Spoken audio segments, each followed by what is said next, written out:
আমি personally VP হিসাবে দেখতে যাচ্ছি সাদিক কায়েম ভাইকে। আমি বরাবরই ওনার পক্ষে ছিলাম। এখন বাকিটা কি হয় জানি না, আল্লাহ ভরসা। আমি এখন পর্যন্ত লক্ষ্য করছি যে আবিদ ভাইয়ের একটা প্রচুর ফ্যান বেস অলরেডি তৈরি হয়ে গেছে।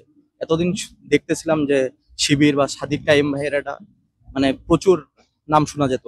আমার মনে হচ্ছে যে আবিদ ভাই হয়তো তুলনামূলকভাবে এগিয়ে থাকবে প্রচারণার ক্ষেত্রে। আহ যে তুলনা করতে গেলে এগিয়ে আছে শিবির এবং ছাত্রদল মোটামুটি। তো আপাতত নামটা এরকম ভাবে বলতে পারছি না, কারণ আমি নিজেও এখন ঠিক করিনি যে আমি আসলে কাকে ভোট দিব বা এই মানুষটাকে হচ্ছে ভিপি হিসেবে সব থেকে ভালো মানায়। আচ্ছা, আপনি ঢাকা ভার্সিটিতে এবার ভিপি পদে কাকে এগিয়ে রাখতেছেন?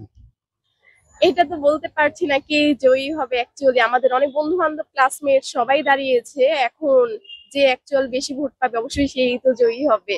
আর যেহেতু 7 বছর পর এটা আবার চালু, মানে এবার ইয়াটা হচ্ছে, তো অবশ্যই একটা হাড্ডাহাড্ডি